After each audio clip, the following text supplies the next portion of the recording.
Salut, c'est Alexis et vous écoutez le podcast de Contournement sur les technologies no-code.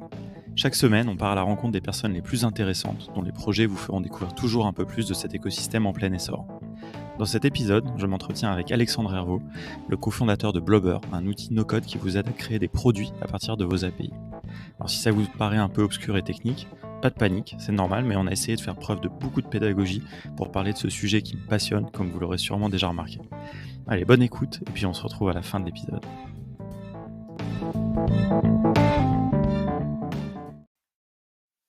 Bonjour Alexandre, merci de prendre le temps de répondre à mes questions pour le podcast de Contournement. Tu es le cofondateur de Blobber, nouvel acteur de l'écosystème no-code. Vous vous attaquez au sujet des API, donc un domaine qui me tient à cœur particulièrement, que je considère super important, comme je n'arrête pas de le répéter à longueur de podcasts et de vidéos. Alors vous avez un angle très précis que tu vas nous raconter tout à l'heure. Mais voilà, je suis vraiment content qu'on échange aussi parce que ça nous change un petit peu des sujets no-code qui reviennent souvent, de la construction de sites web, d'applis. Là, vous faites quelque chose de nouveau, à mon avis. Enfin, en tout cas, j'ai jamais vu de choses concurrentes. Donc ça va être intéressant de voir vraiment votre parti pris et pourquoi aussi c'est du no-code, quoi. Mais je pense que la question va être assez évidente quand tu vas nous expliquer ce que c'est. Euh, Ça va être peut-être un peu technique, ça va être l'occasion de tester un petit peu tes compétences pédagogiques. Voilà, mais je suis sûr qu'à deux, on va réussir à transmettre plein de choses sur le vaste sujet des API. Mais avant ça, est-ce que tu peux te présenter, s'il te plaît? Merci Alexis. Moi, je suis Alexandre Herveau, le cofondateur donc, de Blobber. J'ai une petite expérience plutôt dans la monétisation et plutôt du côté business au départ, donc rien à voir avec le domaine des API. Et au fur et à mesure de ma carrière, je me suis spécialisé du coup sur accompagner des entreprises sur la partie monétisation généralement de leur logiciel. Et du coup, j'ai fait toute ma carrière chez Gemalto, qui a été ensuite racheté par Thales à l'étranger. Et j'ai décidé de confonder Blobber avec mon associé Alexandre. Donc on est deux Alex, cofondateurs, il y a maintenant un an. Ok.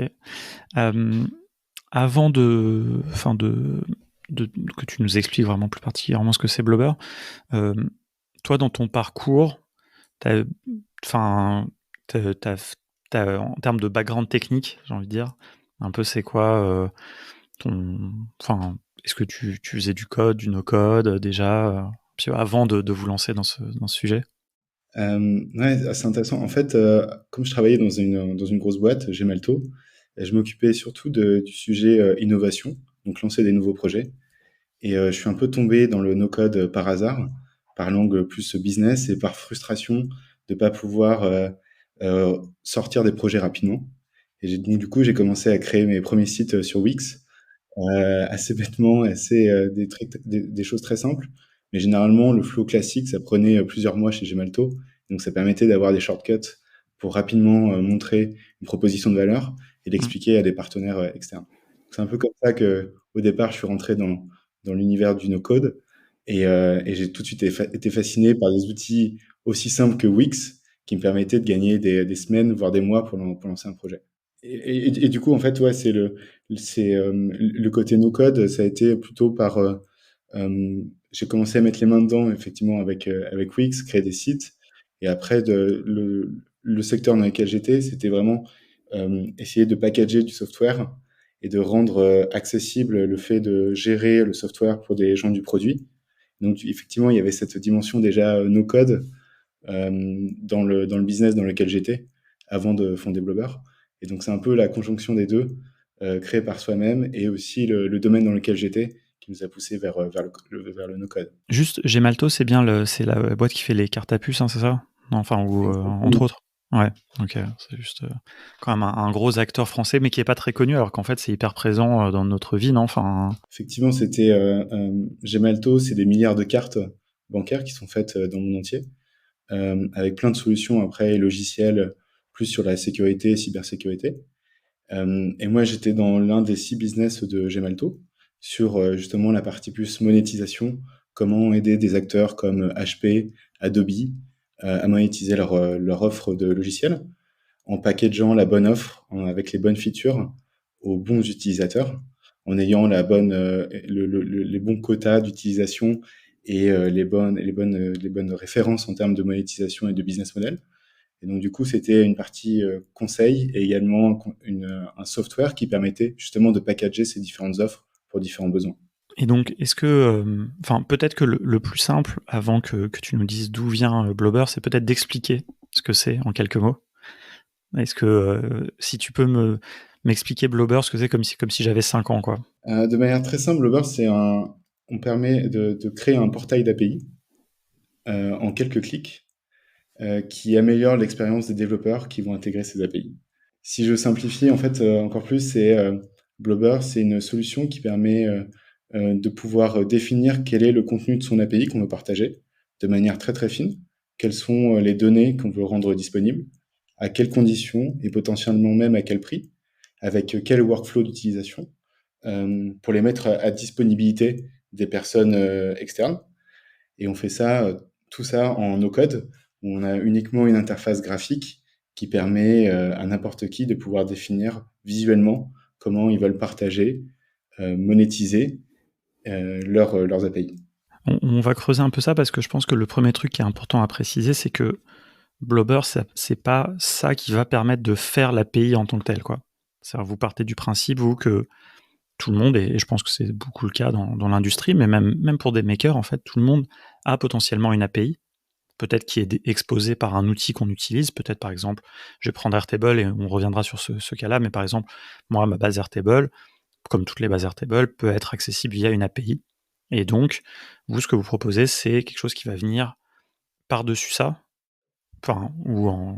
tu vas nous détailler un peu, mais justement pour contrôler encore plus les accès, éventuellement les monétiser, éventuellement gérer les quotas, des choses comme ça, quoi. Est-ce que peut-être que avant qu'on creuse un peu, parce que j'ai forcément plein de sujets là-dessus, je résiste pas à l'envie quand même de te demander si tu veux essayer d'expliquer ce que c'est qu'une API. Parce que on va imaginer quand même qu'il y a peut-être certains encore des auditeurs qui sont pas assez familiers avec ça. Est-ce que tu veux tenter ta chance c'est un sujet, je te demande aussi parce que moi, dans le cadre de nos formations, forcément, on le fait régulièrement et c'est un sacré challenge. Et j'aimerais bien voir comment toi tu l'expliques. Ouais, c'est un sacré challenge. Effectivement, il y a un exemple que je trouve super intéressant qui a été fait dans une vidéo par Mulsoft qui explique une API comme étant un serveur dans un restaurant. Donc, si on imagine que dans un restaurant, il y a l'arrière-cuisine où sont réalisés les plats, qui est un peu, si on imagine ça, un peu notre base de données avec le serveur. Et dans le restaurant, un menu qui montre quels sont les plats qui sont disponibles. L'API, c'est le serveur du restaurant qui va passer les commandes en cuisine et qui va ramener les plats. Et c'est un peu cette image-là de l'API, c'est faire le lien entre ce qu'on veut exposer à l'externe et ce qu'on peut faire en interne. Il y a effectivement après plein de technologies qui permettent de faire ça au niveau des API, mais je trouve que c'est souvent une image assez intéressante pour essayer de vulgariser ce qu'est une API. C'est marrant, il faudrait que tu m'envoies cette vidéo parce que j'utilise la même, et j'avoue, je croyais avoir inventé cette idée, mais j'utilise la même image parce qu'effectivement, je trouve que c'est assez parlant de voir la cuisine comme un service et puis de voir éventuellement le serveur parce que moi, je trouve qu'il y a une notion qui est importante avec les API, c'est aussi la notion d'interface, finalement, et cette idée que tu peux avoir un serveur qui va dans la cuisine, effectivement, mais tu peux aussi avoir du click and collect, tu vois, et ne pas passer par le serveur, mais passer par une application mobile. Mais à la fin, c'est toujours la cuisine qui fait le plat et qui rend le service, quoi. Donc c'est intéressant. Ouais. Bah écoute, donc si les gens n'ont pas compris après tout ça. Et alors, du coup, pour en revenir à Blobber, qu'est-ce qui vous a, c'est quoi la problématique finalement que vous essayez de résoudre? Tu nous as dit en quelques mots ce que vous faites. On a compris maintenant un petit peu plus ce que c'est une API et on va illustrer ça évidemment avec des choses plus concrètes, peut-être avec des outils no-code. Je pense que ça parlera aux gens. Mais qu'est-ce qui vous a tout simplement donné l'envie ou vous a dit la nécessité de faire Blobber? Bah, effectivement, au départ, on s'est rendu compte que une API, en fait, un peu, si je reprends cette image de menu, permet de donner par le menu ce qui est disponible en cuisine. Mais souvent, c'est assez complexe pour l'utilisateur de comprendre exactement le menu. Le menu, c'est assez simple. Il faut s'imaginer que souvent une API, c'est un menu avec plein de pages. Et donc, du coup, l'utilisateur est un peu perdu. Et donc, on s'est rendu compte rapidement que Pour pouvoir faciliter le travail de l'utilisateur, il faut créer plusieurs API en fonction des cas d'usage, et ça multiplie le travail du côté plutôt back-end, des développeurs qui doivent recréer une API, une nouvelle version, en fonction d'un nouveau besoin. Et on s'est dit qu'en fait, l'opportunité était à partir d'une API existante qui rend possible le partage d'un ensemble de data, de virtualiser ces data qui vont être exposées pour créer des packages de données qui vont être adaptés à chaque besoin et à chaque use case des utilisateurs. Donc la volonté au départ, c'était de faciliter et d'essayer d'un peu de court-circuiter le travail des développeurs pour le rendre plus accessible à un grand nombre en créant des différentes petites packages d'API qui seront facilement plus accessibles pour des parties tierces, que ce soit des développeurs ou même des no-codeurs. Si on continue un peu dans l'exemple de la cuisine, par exemple, on imagine qu'une cuisine qui peut faire plein de choses différentes, plein de types de nourriture, de choses comme ça, et vous allez proposer de faire des sous-ensembles qui vont potentiellement se présenter différemment. Dire par exemple, la partie, je sais pas, restaurant chinois, ça va être que certains plats, et ça va être accessible gratuitement, et par contre d'autres seront payants, ou seront accessibles suivant certaines contraintes d'authentification, de choses comme ça, quoi. Créer des espèces de sous-menus, mais dont non seulement les données seront différentes, mais aussi les conditions d'accès, quoi. Complètement. En fait, nous, aujourd'hui, on adresse uniquement les API REST, qui est un certain type d'API, mais qui représente une grosse partie des API qui sont aujourd'hui exposées. Et effectivement, les conditions qu'on permet de mettre sur ces API, c'est un système de quotas. Donc dire, par exemple, on peut faire 1000 appels par mois pour une API spécifique. Et dans une API, on peut avoir un ensemble de endpoints qui sont de différentes routes pour appeler de différentes sources de données. Et avec, on peut mettre des conditions particulières en rajoutant des paramètres. Et nous, en fait, notre travail, c'est de mettre des conditions assez strictes ou non sur ces endpoints en combinaison avec des quotas, des limites, ce qu'on appelle des throttling limits, c'est un nombre d'appels maximal, par exemple, Par pendant une seconde ou par seconde. minute, ouais. Par minute, voilà. Et donc, du coup, ça permet d'avoir un packaging de comment on expose son API en essayant d'avoir une approche vraiment produit de son API et pas uniquement j'ouvre toutes les données qui sont accessibles dans mon API. On a une autre image qu'on essaye de mettre, de pousser aussi, c'est qu'aujourd'hui, les API sont un peu partagés comme des dictionnaires. On donne accès à un ensemble d'informations. On essaye d'optimiser ce dictionnaire en disant ça va être facile de trouver l'information en rendant le dictionnaire de plus en plus beau. Et notre approche, c'est plutôt de dire, en fait, on devrait avoir une approche sur les cas d'usage et donner des mémos qui permettent de dire, dans ce cas concret, voici comment on peut utiliser la donnée et comment on peut utiliser l'API pour arriver en minimum de temps à réaliser l'objectif qu'on s'est fixé. Donc c'est vraiment une approche assez différente par rapport à ça et sur comment on package l'API et comment on veut la documenter pour faciliter le travail des développeurs. C'est intéressant parce que, enfin, et corrige-moi si je me trompe, hein, mais moi j'ai l'impression que quand des développeurs sont amenés à faire une API, enfin, j'imagine par exemple, je reprends le cas de Airtable, quand l'équipe de développeurs d'Airtable dit OK, bon, maintenant on va donner accès aux données via une API, il y a vraiment une notion d'exhaustivité, d'essayer de fournir le plus de moyens possible, ces fameux endpoints, donc ces routes, qui en est le plus possible. On peut pas rentrer, enfin, il faudrait faire toute une formation sur les API, mais sur les opérations qui sont possibles, sur les routes qui sont possibles, sur toutes ces choses-là, il y a vraiment cette notion d'exhaustivité qui est importante parce que pour les développeurs qui ensuite vont s'emparer de l'API, plus ils ont de choses, plus ça va être intéressant. Et néanmoins, je trouve ça très intéressant ce que tu dis, c'est que vous allez un peu pas à l'inverse finalement, parce que vous, il faut qu'il y ait ça en dessous, et vous, ce que vous proposez, c'est ensuite de raffiner ces choses-là, simplifier potentiellement, et aussi, tu le disais bien, productiviser aussi ces choses-là. Et est-ce que moi j'ai des idées comme ça de choses pour illustrer, mais peut-être avant que je dise ça, enfin, est-ce que toi tu pourrais nous donner peut-être quelques exemples aujourd'hui que tu vois de cas d'usage plus concrets, tu vois, là on est encore été assez général, mais si tu as peut-être des exemples même de clients déjà que vous avez. Par exemple, on a un exemple de client qui est une fintech et qui partage son API interne à l'externe Mais une API de fintech, de banque, il y a plein de endpoints, évidemment. Mais pour accéder à une banque, on a toujours un use case en tête. On veut soit faire un transfert, soit se créer une carte bancaire, etc., etc. Il y a à chaque fois des use cases.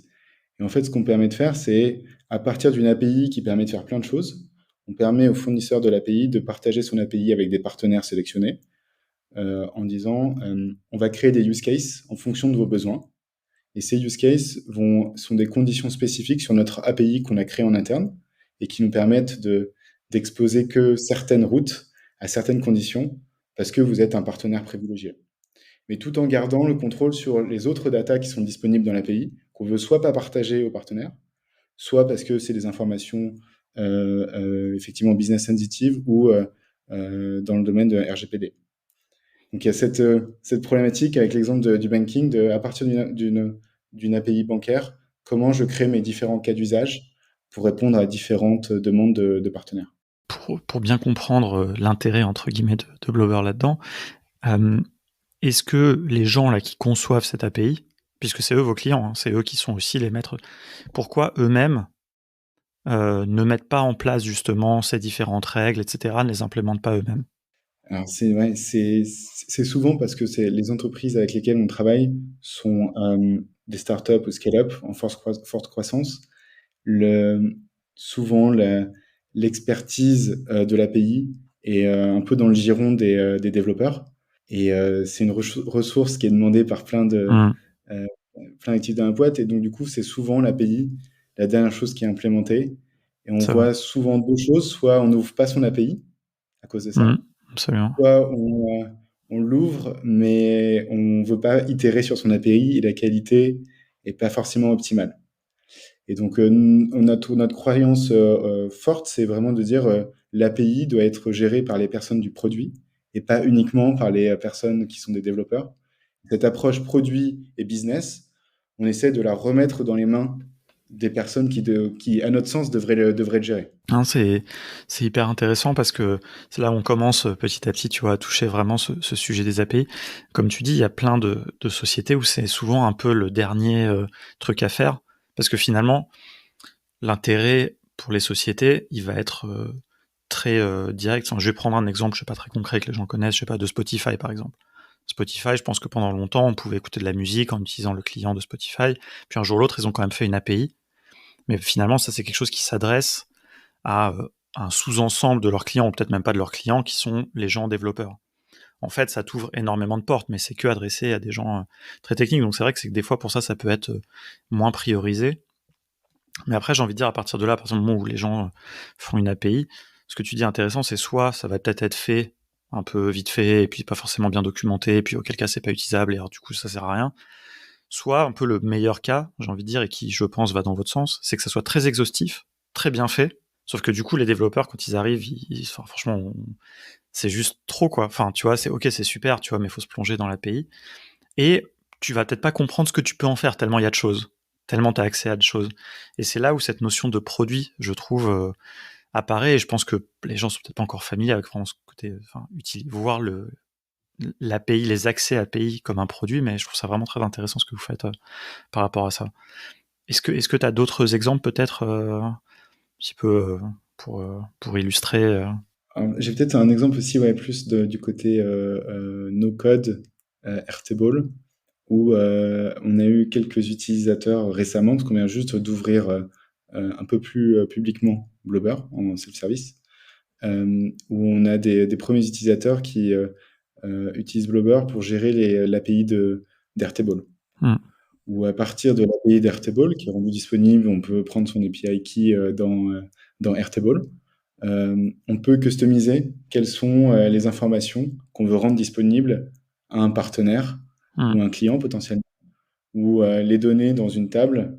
On veut définir à quelles conditions on veut les partager à une partie tierce, sans avoir à recréer des tables plus fines qui permettront de partager son API. Et donc du coup, c'est un cas d'usage aujourd'hui qu'on voit qui est vraiment très lié du coup au no-code, qui est en train d'être implémenté. Finalement, c'est souvent le cas un peu avec des produits comme le vôtre, c'est que vous venez compléter des fonctionnalités qui ne sont pas existantes, Et là, c'est un truc très transverse parce que c'est le cas de toutes les API, quoi. Enfin, je pense que très sincèrement, on se retrouve souvent dans ce cas de choses très exhaustives parce que la gestion fine, ça serait un coût important pour le développement d'Airtable, à mon avis, d'offrir ces choses de gestion très fines que vous pouvez faire. Et enfin, si on prend cet exemple d'Airtable, je pense que si je dis pas de bêtises, déjà on a on a une seule clé d'API Airtable pour tout son compte. Donc la clé donne Effectivement. accès à toutes les bases. Donc ça c'est quand même déjà. Et après au sein d'une base, parce qu'il faut quand même avoir l'identifiant de la base, donc ça fait à la limite un deuxième. Mais si on a l'identifiant d'une base, après on a accès à toutes les tables.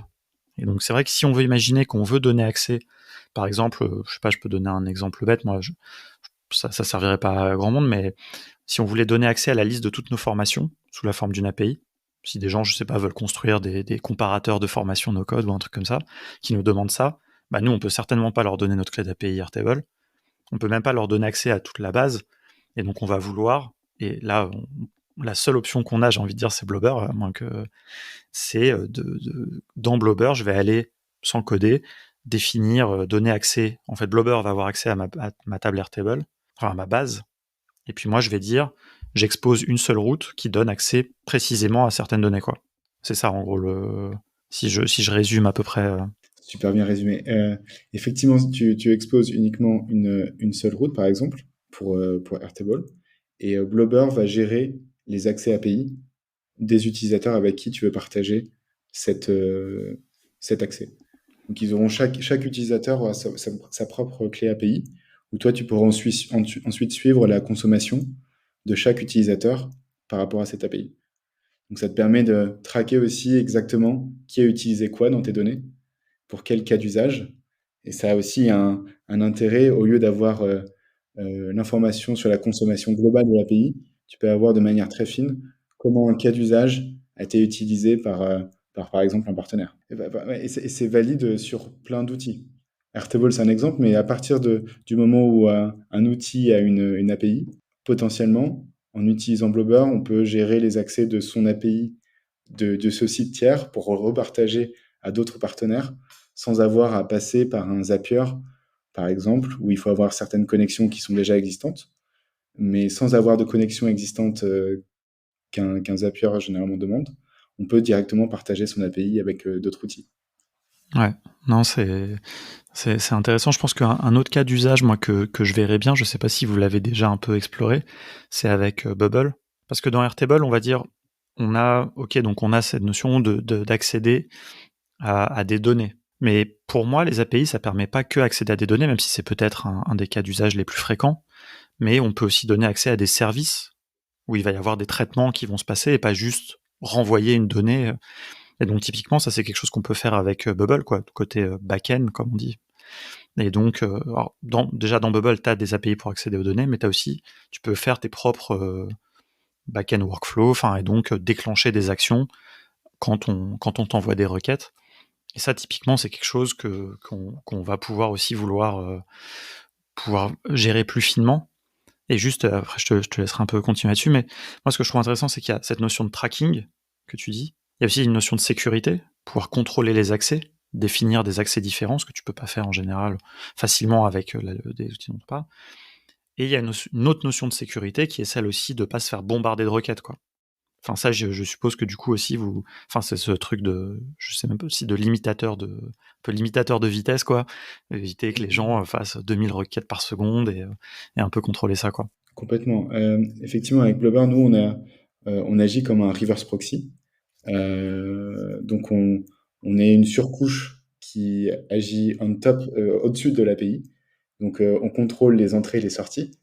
Et donc, ça permet de limiter effectivement le nombre de requêtes où c'est nous qui prenons la charge et c'est pas le service directement de l'API qui va se prendre des milliers d'appels s'il y a des appels plus frauduleux. Donc ça, c'est une partie plus effectivement sécurité.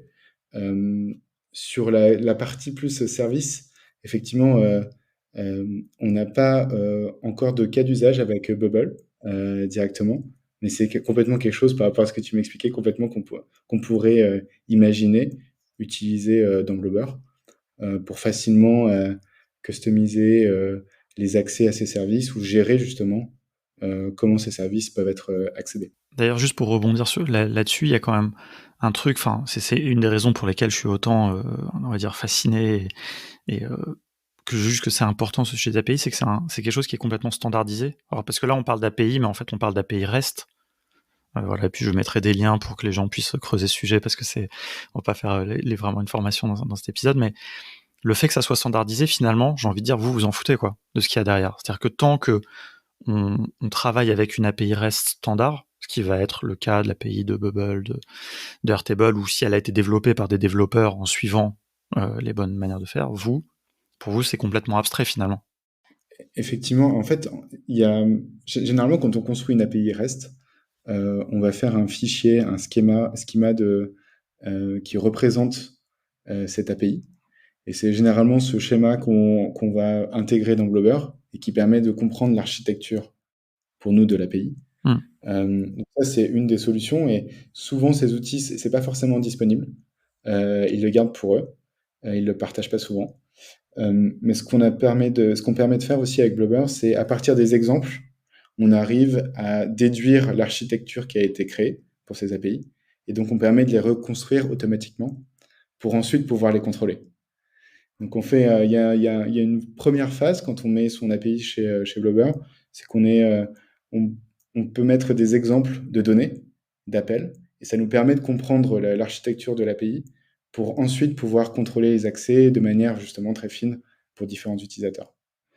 Et donc c'est là où on peut vraiment aider et effectivement, c'est quelque chose qui est utilisable pour n'importe quelle API REST parce qu'en fait, il y a des choses qui reviennent tout le temps et qui nous permettent d'avoir vraiment une façon qui est vraiment assez transversale de comment on comprend l'API et comment ensuite on va pouvoir la gérer.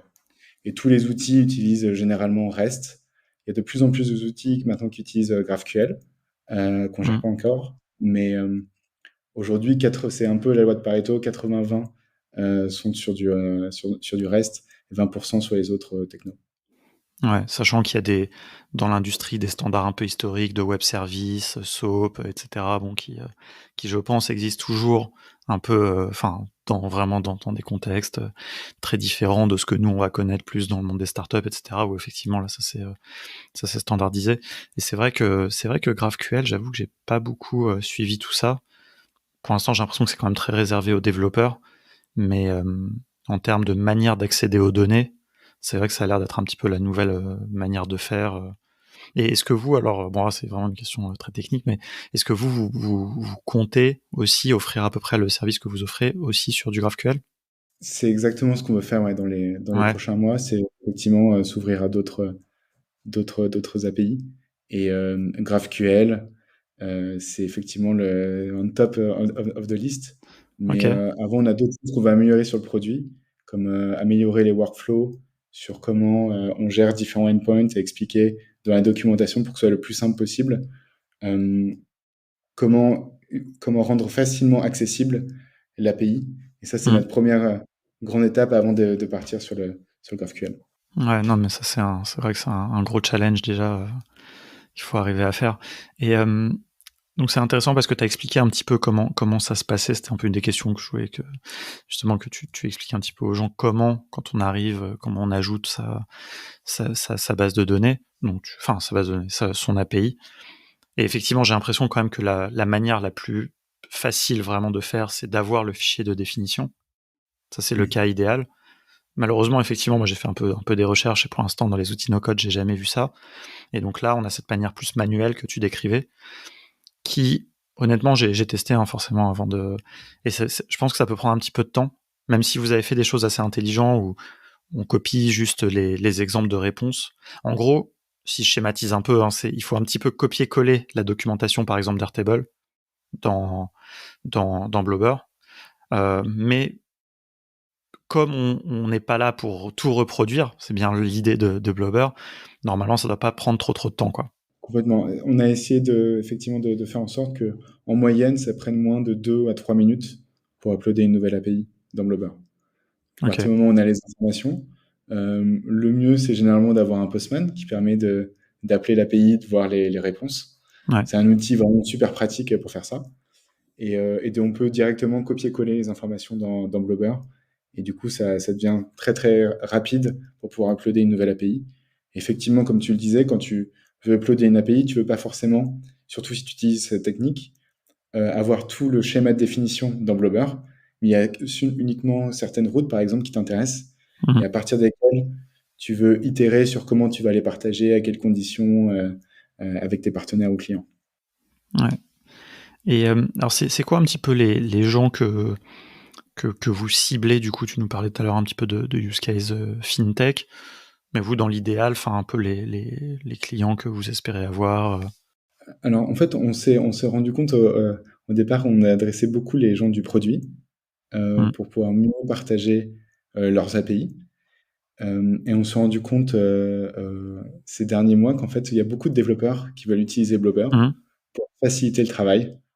Mmh. Euh, donc c'est assez intéressant. On a deux types de personas, des gens du produit qui sont assez tech, qui comprennent les API, qui sont très impliqués dans cette démarche-là et qui veulent mieux partager leurs API.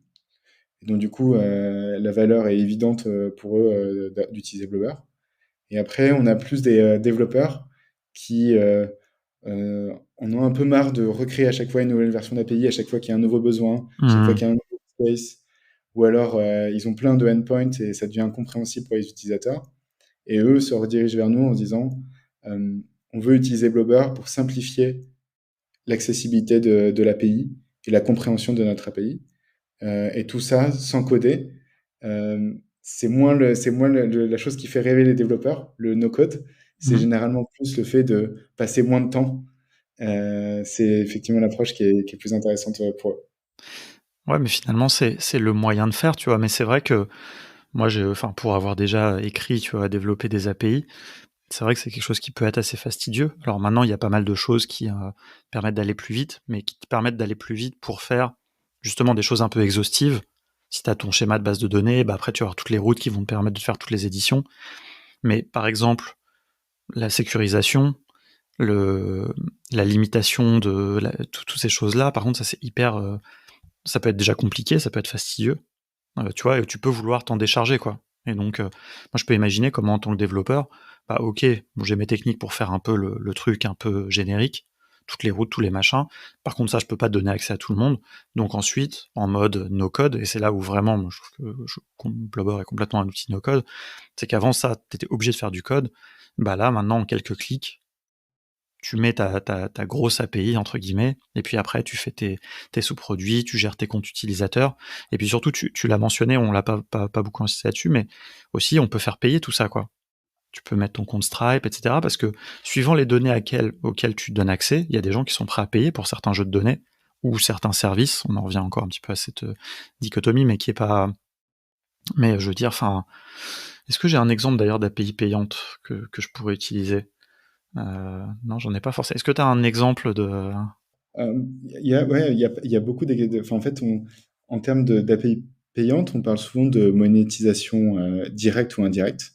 Donc, soit son API, quand on la partage à des partenaires, la monétisation n'est pas forcément directe avec un prix par appel, par exemple, de l'API, mais ça apporte plus de stickiness de sa solution. Ça veut dire que la solution est plus utilisée par la partie tierce parce qu'on rend accessible une API. Donc, ça a un impact forcément sur la monétisation de manière indirecte.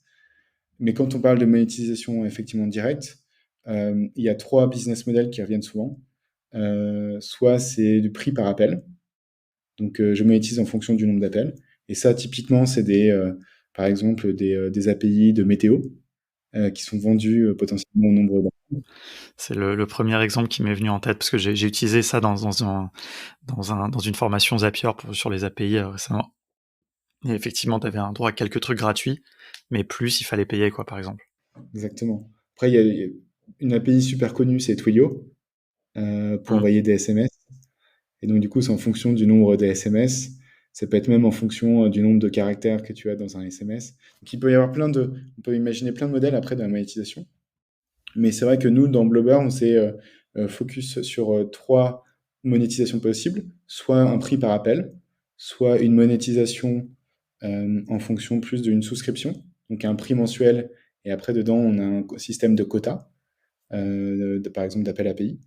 Et après, plus un business model qui est lié vraiment à l'utilisation de l'API en mode freemium avec une partie free et après une partie payante.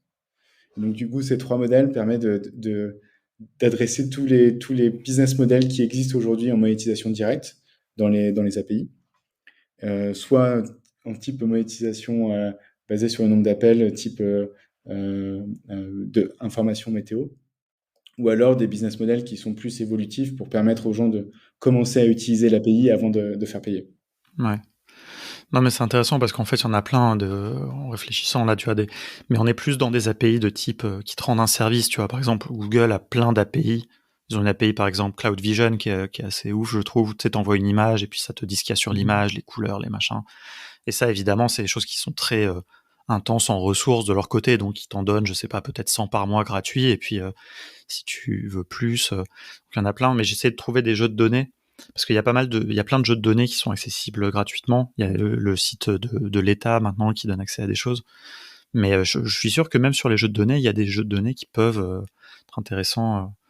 Enfin, ou des services de conversion, des choses comme ça. Enfin, après, la météo, c'est un bon exemple. Ça, c'est vraiment littéralement de la donnée, quoi. Tu dis quelque part et lui, il te donne, te renvoie le temps, quoi. Exactement. Et il y a effectivement plein d'API où on peut monétiser le service.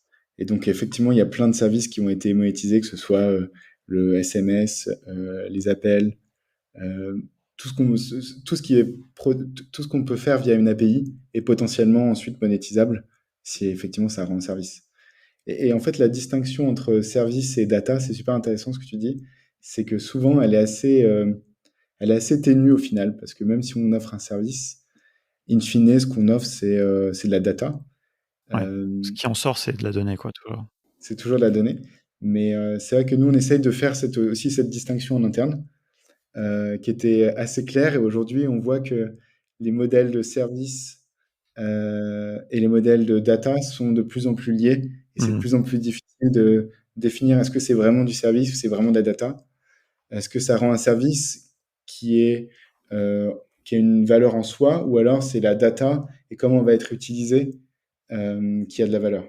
Et ça, c'est des choses qu'on essaye effectivement de mettre en place et de regarder dans notre approche plus produit des API. Ouais, non, je pense que moi, j'ai un biais un peu technique, tu vois. C'est-à-dire que moi, j'ai dans la tête, c'est soit l'API, bah, elle va juste accéder à la base de données et renvoyer tout de suite le résultat de la requête, ou soit il va se passer quelque chose côté serveur, un peu d'intelligent, et puis c'est le résultat de cette exécution qui va être renvoyé. Mais bon, c'est un peu aussi, on est d'accord. Après, la différence qu'il peut y avoir aussi, c'est que par exemple, quand on voit un SMS, le retour de l'API, juste ça te dit bah ok, le SMS a bien été envoyé, quoi. En fait, t'as quelque chose qui s'est passé, quoi, dans la vraie vie, j'ai envie de dire, qui s'est déclenché, qui sort du truc, et là c'est pour ça vraiment que t'as payé, quoi, pour le truc qu'on t'a rendu. Mais il y a plein de choses. Enfin, il y a une API aussi que tout le monde, je sais pas si tout le monde la connaît d'ailleurs, mais c'est enfin les Mechanical Turk de Amazon. Tu sais, tu vois, où t'as des gens en fait qui font des micro tâches à la seconde, et tout ça évidemment passe par des API.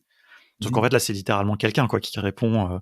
T'envoies par exemple, je sais pas, un ticket de caisse, tu veux savoir la TVA, puis t'as quelqu'un qui regarde en un dixième de seconde, il dit la TVA, enfin un dixième ou une seconde plutôt, quand même, les gens sont humains, et ça te renvoie ça. Mais le moyen d'accès, c'est ce standard d'API REST, quoi. Intéressant, je connaissais pas je savais pas que ça passait par une API, c'est Mechanical Task. Ouais, ouais, c'est impressionnant, hein. Tu peux appeler. Par contre, le retour est pas instantané, tu vois. C'est des trucs. Enfin, c'est un système de fil. Bon, bref. Mais la communication passe à travers ces choses-là, quoi. Bah écoute, franchement, c'est hyper.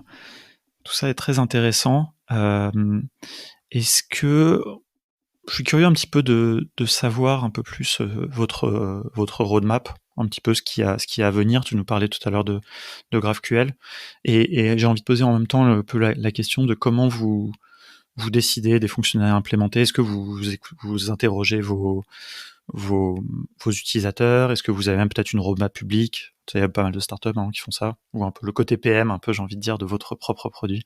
Euh, ouais, c'est une bonne question. Alors, on n'a pas une roadmap publique aujourd'hui. Mais c'est vrai qu'on fonctionne Sur les retours utilisateurs, on appelle tous les utilisateurs pour savoir comment ils utilisaient Blubber, pour comprendre quelle était leur intention de départ, pourquoi ils utilisent Blubber, et essayer de voir quels sont les gaps justement qu'on doit filer avec notre produit. Euh, et on itère vraiment sur nous, on a des runs de 2 semaines, donc assez rapide. Euh, et en fait, du coup, ça nous permet d'être super agile sur les nouvelles demandes à mettre en place. Et donc, vraiment, en run de 2 semaines, ça nous permet d'être super agile. Nous, on fonctionne vraiment sur une roadmap, effectivement, à 2 ou 3 mois. C'est le maximum de notre horizon. Mmh. Une Ouais, vision un peu plus long terme de ce qu'on voudrait faire, évidemment, mais on essaye de pas justement trop pas surcharger figé. pour, euh, pour justement itérer le plus rapidement possible sur les demandes qui nous viennent. Donc c'est vraiment un travail de toute l'équipe, on est tous alignés, et tout ce qu'on fait, que ce soit de la partie produit, business, toutes les parties de Blubber, on est tous alignés sur des runs de 2 semaines. Donc ça permet Ok. d'avoir toute la boîte dans la même direction. Et toutes les expérimentations qu'on fait sont toutes calibrées sur 2 semaines. Donc Ok. toutes les 2 semaines, c'est très intense pour relancer toutes les expérimentations. Mais on essaie de garder cette marge de 2 semaines. Et alors du coup, alors, qu'est-ce qu'il y a sur votre roadmap là pour les 2 prochaines semaines par exemple? Enfin, si tu veux dire quelques petites choses, pas forcément vos secrets, mais non, peut-être pas à 2 semaines, mais tu vois un petit peu les choses un peu principales. C'est aussi pour voir un petit peu ce qui vous manque, tu vois, aujourd'hui. Mhm. Parce que moi, j'ai l'impression que déjà le produit en soi assez complet, mais je suis sûr, il y a évidemment plein d'autres choses que vous pouvez ajouter, mais quelles sont vos idées, quoi? Alors là, ce qu'on est en train d'implémenter, ce qu'on va bientôt sortir, c'est la partie workflow, où D'accord. en fait, aujourd'hui avec Blubber, on peut définir certains endpoints qu'on veut rendre disponibles, certaines datas qu'on veut rendre disponibles. On veut créer la possibilité aux personnes du produit de créer un workflow d'utilisation de l'API. Ça va vraiment dans la démarche plus service dont tu parlais, Mmh. c'est de dire, il faut d'abord utiliser ce endpoint, ensuite ce deuxième endpoint et ce troisième endpoint pour réaliser le use case, Ok.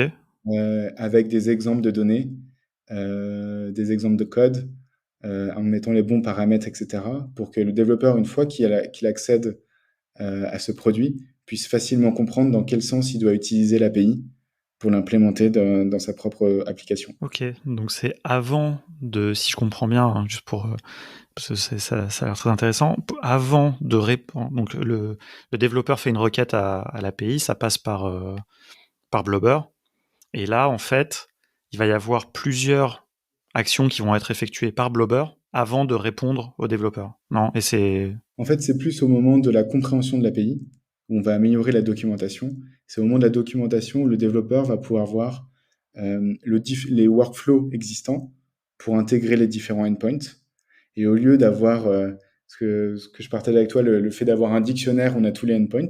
Hmm. Dans son use case, il va voir les 3 endpoints ou les 4 endpoints qui vont être rendus disponibles à utiliser dans un certain ordre, en ayant des exemples de données existantes, en pouvant copier-coller le code directement, ce qui lui permet d'intégrer encore plus facilement son API, plutôt que d'avoir une liste d'endpoints et d'essayer de comprendre mentalement comment il doit utiliser ces endpoints pour réaliser son use case. Mais alors là, quand tu parles du développeur, parce que juste pour qu'on s'entende bien sur les mots, c'est le développeur utilisateur de Blubber ou le développeur utilisateur de l'API qui a été mis à disposition Le développeur utilisateur de l'API. D'accord, ok.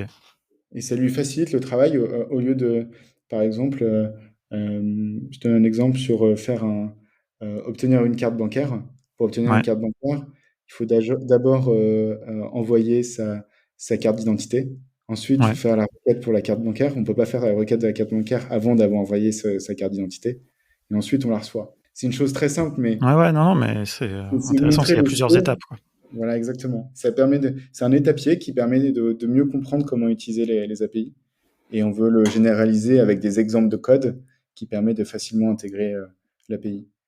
Pour nous, la North Star, ça va être vraiment le temps d'intégration d'une API qu'on veut résoudre, qu'on veut diminuer vraiment au minimum. Ok, ok, d'accord. Non, c'est très intéressant. Ouais. Et ça va se présenter du coup sous la forme de la documentation qui va aller avec. C'est la documentation qui va être sur le portail d'API. Et cette documentation, en fait, on s'est rendu compte que la documentation, c'est quelque chose qui est horrible à créer pour Hmm. celui qui l'a fait. Elle est clairement. horrible à comprendre pour le développeur qui doit regarder comprendre l'API, comment il doit l'utiliser. Et en fait, notre but avec cette approche workflow, c'est de limiter la documentation au minimum, avoir un minimum de texte et que simplement par le workflow, on puisse comprendre comment utiliser l'API sans D'accord. avoir des explications qui sont extrêmement longues. Et du coup, ça a plusieurs avantages sur le long terme parce que si on veut changer son API, on n'a pas besoin de changer la documentation, les workflows vont pouvoir se mettre à jour de manière semi-automatique. Et du coup, ça va faciliter le travail du développeur, et surtout quand on a un sujet qu'on n'a pas abordé, mais le versioning de l'API, qui peut rapidement être un cauchemar si Mmh. on a plein de use cases et plein de clients. Ouais, d'ailleurs, on peut revenir sur ce point 1 minute, mais oui, OK, donc je comprends mieux l'idée, en fait, parce que c'est vrai que ce côté, dictionnaire exhaustif, c'est vrai que c'est littéralement comme ça. Enfin, moi, l'API, par exemple, de Airtable, je trouve qu'elle est bien documentée, mais enfin, c'est un peu illisible. C'est juste que quand t'es développeur, t'as l'habitude, puisque les documentations se présentent toujours de la même manière, et c'est toujours ce truc très exhaustif d'avoir la liste de toutes les routes, les méthodes qui sont acceptées, ce que ça va te renvoyer, et c'est très très systématique en fait. Et alors que là, et ça, par rapport à votre vision, vu que c'est plutôt produit, on te montre comment l'utiliser, quoi. Et plus ce côté exhaustif, mais quoi utiliser dans l'API et dans quel ordre. Exactement. Et on essaye on reverse engineer le truc où, en fait, c'est plus on va chercher par les cas d'usage. On va chercher ton cas d'usage et en fonction de ton cas d'usage, tu vas trouver comment utiliser l'API pour ton propre cas d'usage au lieu de t'exposer toute la complexité et débrouille-toi avec cette complexité, comme c'est le cas, aujourd'hui. Ok, très intéressant. Oui, je voulais juste revenir sur un point. Tu parlais du versionning pour que les gens comprennent. Quand on fait une API, donc on donne accès à des gens ensuite à cette API, ces gens, ces développeurs, ces entreprises, etc., peuvent devenir dépendantes. Elles peuvent avoir construit un service eux-mêmes qui repose sur cette API. Donc ça, si tu veux proposer une nouvelle version, eh ben, tu es obligé de laisser l'ancienne toujours en ligne pour pas casser ce que tous les gens. Alors tout le monde ne fait pas ça, mais ça, on va dire, c'est la bonne pratique générale. Et donc toi, tu vas faire une nouvelle version de ton API. Et puis les nouvelles personnes, tu vas leur dire, bah, utilisez plutôt la nouvelle version. Et t'espères qu'ils vont le faire. Et puis comme ça, après, tu progresses, mais tu peux avoir des utilisateurs qui sont bloqués sur l'ancienne. Alors après, tu peux dire les prévenir, machin. Bon, c'est tout un truc, mais ça, c'est vrai que c'est un truc qui est assez important. C'est pour ça que je trouve ça intéressant. Donc je voulais juste le mentionner pour clarifier. Bon, écoute, je pense on a pas mal fait le tour. Il y a plein de choses encore qu'on pourrait creuser. Moi, ça me passionne. Mais j'ai envie de prendre juste quelques minutes quand même pour parler aussi un petit peu, vous, de ce que vous utilisez, vous, en tant que société sur les outils no-code. Un peu plus que comment vous, les outils no-code vous aident un peu à faire vos produits et vos opérations, etc. Ah ouais, alors on a l'équipe dev fait uniquement du dev sur le produit et tout le reste, toutes les autres opérations sont faites en no-code. Donc, par exemple, notre site, on est sur, j'ai mangé le nom juste maintenant, pas sur Wix, on est sur Webflow, pardon. On est sur Ouais, Webflow. Toutes nos intégrations avec HubSpot, qui est notre CRM, sont faites via Zapier ou Integromat. Et donc, du coup, en fait, même notre système d'emailing, etc., c'est soit du Lemlist ou la grosse machine liée avec du Zapier et Integromat, ok. lié à notre CRM HubSpot. Et donc, effectivement, toutes nos opérations, on essaie de les automatiser avec généralement du Zapier ou Integromat. Donc, on est des gros utilisateurs de Zapier et Integromat. Ok. Juste par curiosité, est-ce que tu arrives à définir un peu quand est-ce que vous utilisez Zapier plutôt qu'Integromat et vice-versa? Alors, en fait, on utilise Integromat pour mettre à jour des fichiers Excel. Donc, c'est plutôt dans cette démarche-là. Et alors que du Zapier, c'est surtout pour des intégrations qui sont bien connues entre deux outils classiques type HubSpot et un système, par exemple, d'emailing. Donc ça, c'est plus ce genre de choses qu'on va mettre en place. Et Integromat, c'est vraiment quand on a des choses plus custom, spécifiques qu'on va utiliser. Ok. Non, je te pose la question parce que c'est intéressant, tu vois, on a beaucoup de discussions par rapport à ça dans la communauté no-code. Integromat, j'ai l'impression, commence un peu à avoir la faveur vraiment des makers, etc., parce que c'est beaucoup plus puissant dans une certaine mesure. Alors que moi, je reste persuadé quand même que Zapier est un outil incroyable parce qu'il est très simple d'accès. Alors, il est certes plus cher aussi à cette notion. On revient toujours aussi un peu aux questions financières. Mais donc, c'est pour ça que j'étais curieux de savoir vous, parce que nous aussi, on utilise les deux. Euh, Globalement, on utilise plus Zapier. Mais, ouais, dès que j'ai l'occasion, je demande un peu pour voir ce qui se dessine un peu comme l'usage différent entre les deux, quoi. Et après, effectivement, on n'a pas testé N8N. Je pense que c'est quelque chose qu'on va Ouais. peut-être tester, où ça peut résoudre, en étant open source, certaines problématiques plus du côté, effectivement, financier, si on scale. Donc ça va être aussi peut-être quelque chose qu'on va tester. Je sais pas si tu as des expériences aussi. J'ai vu que tu avais fait un podcast dessus, une vidéo, je pense que... Ouais, on n'a pas encore beaucoup de recul. Ce qui est sûr, c'est qu'il y a beaucoup moins d'intégration native dans N8N que dans Integromat, qui est lui-même a beaucoup moins que dans Zapier, quoi. Donc, comme tu disais, dans votre usage de Zapier, globalement, dans Zapier, tu trouves quasiment tous les outils que tu utilises, quoi. Enfin, je veux dire, globalement, à moins d'utiliser vraiment des trucs exotiques, tout est intégré dans Zapier, donc c'est hyper pratique. Donc, c'est ça quand même, et ça, N8N n'a pas. Par contre, N8N a cet avantage d'être open source et a aussi d'autres fonctionnalités dans une approche peut-être un peu plus low-code. Et c'est là où, tu vois, c'est intéressant, puisque vous, a priori, c'est quand même pas les développeurs qui vont travailler sur ces sujets-là. Et c'est Mhm. normal, il faut qu'ils se concentrent sur le produit. Donc, tu vois, c'est là où je sais pas à quel point N8N va être pourrait remplacer. Mais je serais curieux d'avoir, tu vois, si vous enquêtez un petit peu sur le sujet, justement, d'avoir votre retour là-dessus. Parce que je pense qu'il y a quand même nécessité d'un peu de technique, tu vois. Et surtout, si tu veux héberger ta propre instance, bon, là, t'es quand même obligé d'avoir quelqu'un de tech qui le fait. Alors, peut-être qu'il peut juste faire le setup et puis après, c'est bon, quoi. Mais je sais pas. Je pense que c'est un outil qui est encore un peu limité, n'empêche. Même si je le trouve prometteur et que si tout va bien, là, à Berlin, j'aurai l'occasion de rencontrer un des cofondateurs. Donc, voilà, je vais pas dire du mal, du mal d'eux, mais je pense que c'est un projet qui est encore un peu jeune, quoi. Et qui a une approche aussi, mais c'est ça que j'aimerais bien leur demander. Peut-être plus orienté développeur ou en tout cas gens un peu plus techniques, quoi. Complètement. Mais on verra. Mais en tout cas, si n'hésite pas à partager sur le Slack un petit peu vos expérimentations par rapport à ça, parce que ça permet aussi de documenter un peu ces choses-là. Bah écoute, merci pour tout ça.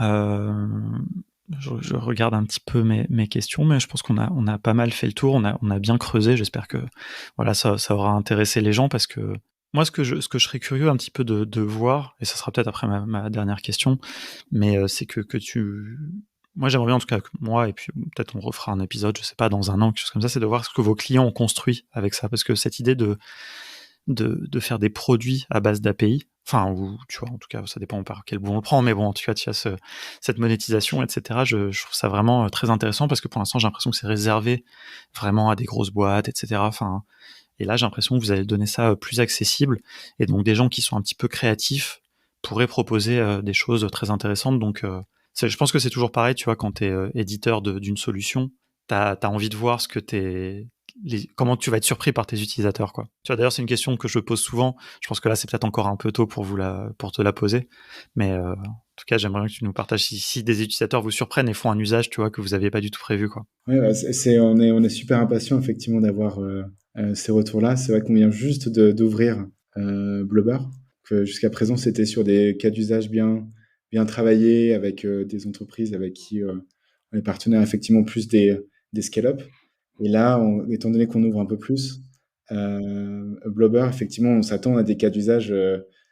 Ça permet, on est libre de tout faire en fait avec Blubber. Absolument, ouais. Par exemple, une entreprise qui commence à implémenter un peu plus à scale, qui partage des informations sur les hôtels et qui collecte plein d'informations sur des systèmes de réservation d'hôtels et qui repartage ces informations-là aux hôtels pour leur donner un meilleur scoring sur ce qu'ils font et vend ces informations-là. Et vend ces informations-là avec un système de souscription. Ok.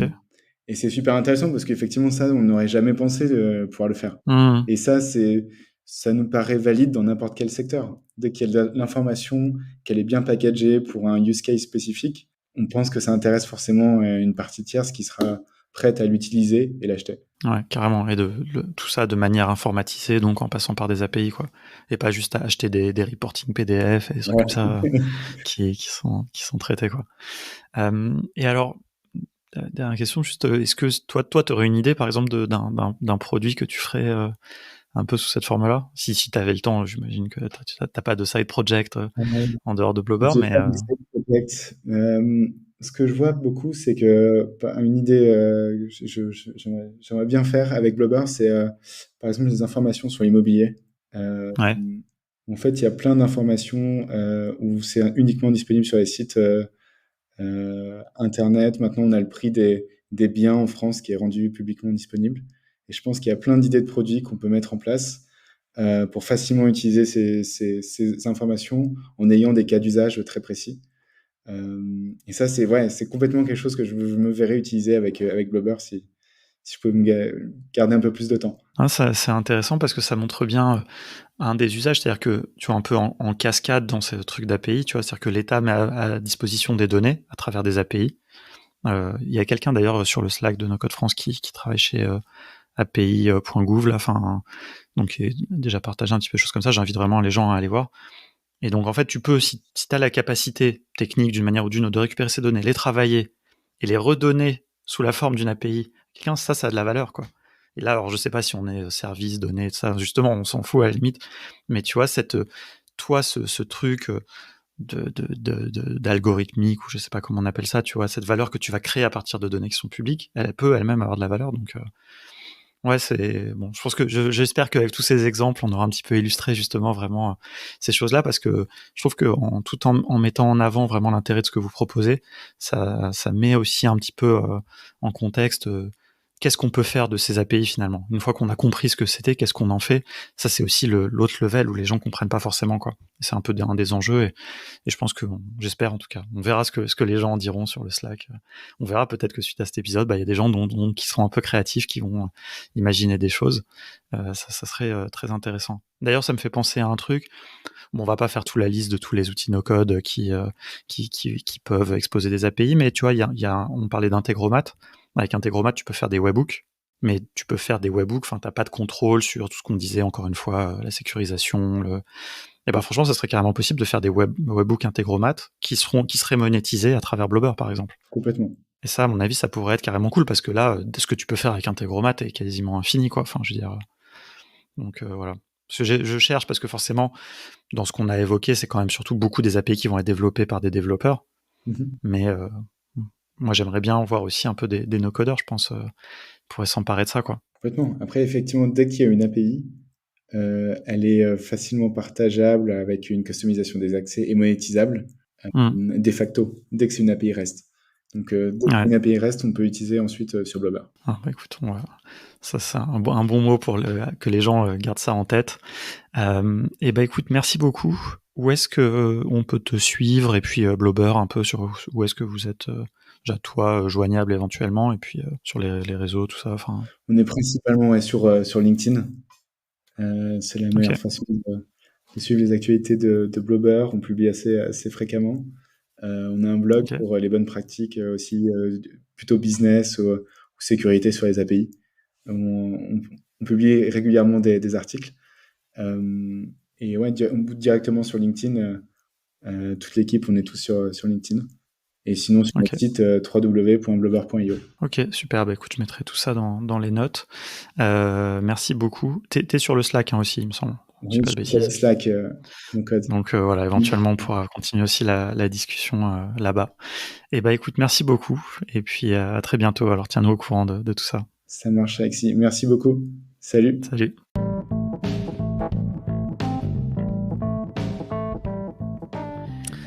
Merci beaucoup d'avoir écouté jusqu'au bout. J'espère que ça vous a plu comme d'habitude et que ça vous a donné envie de vous intéresser encore plus aux API. N'hésitez pas à regarder dans les notes qui vont avec l'épisode, j'ai mis des ressources qu'on partage régulièrement sur ce sujet, certaines choses aussi qu'on a évoquées dans l'épisode avec Alexandre. Voilà, et puis surtout, n'hésitez pas à aller tester Blobber. Vraiment, c'est gratuit, ça n'engage à rien, et ça vous aidera un petit peu à comprendre mieux le sujet, je pense. Et voilà, moi je serais très curieux si jamais vous faites des choses avec Blobber, vraiment que vous nous le disiez. Voilà, je pense que c'est un petit peu technique, c'est pas forcément la notion de produit que l'on a tous en tête, mais néanmoins, comme vous l'avez compris, moi je pense que un petit peu le futur aussi peut se trouver ici.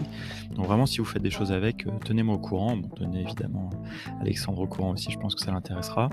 Venez discuter de tout ça avec nous sur le Slack de No Code France, channel podcast contournement, ou alors même peut-être si vous êtes vraiment intéressé, on pourra créer un channel Blobber.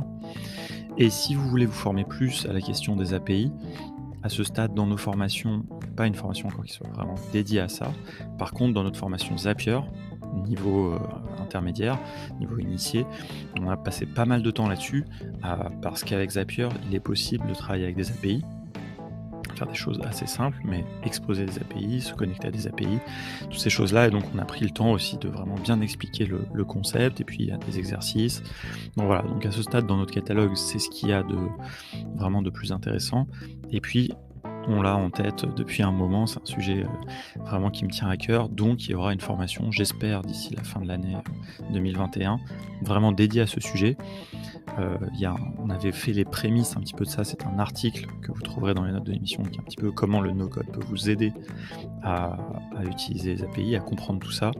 Et puis vraiment, on va faire quelque chose de détaillé, comme on sait le faire pour les débutants, parce qu'on croit vraiment qu'il y a un enjeu à comprendre ce sujet qui est un gros buzzword, évidemment, un peu utilisé à tort et à travers, mais qui néanmoins est très important puisque c'est un des fondements du web, comme j'aime le répéter, et qu'il faut peut-être que j'arrête de le répéter, sinon on va me prendre pour un fou des API, mais c'est un petit peu le cas.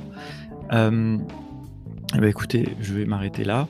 Il y aura pas d'épisode la semaine prochaine, je pense. En fait, l'été, je vais pas réussir à tenir ce que j'avais prévu, à savoir de sortir un épisode chaque semaine, cet été, de garder le rythme, parce que j'ai pas assez bien planifié tout ça. Mais il y aura quelques épisodes de temps en temps, voilà. Donc ça sera un petit peu la surprise. Il y a au moins deux épisodes qui sont prévus, qui vont être très intéressants.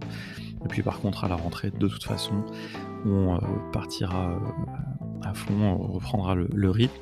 Et puis, tôt ou tard, dans l'été, il y a aussi le podcast en anglais qui sortira. Mais ça, je vous en reparlerai très bientôt. Donc, n'hésitez pas à me suivre sur mon compte perso sur Twitter.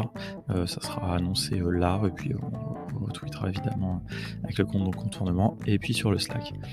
Bref, je vous laisse là. Merci à vous. Bonne journée, bonne soirée, bonne semaine. Jusqu'au prochain épisode.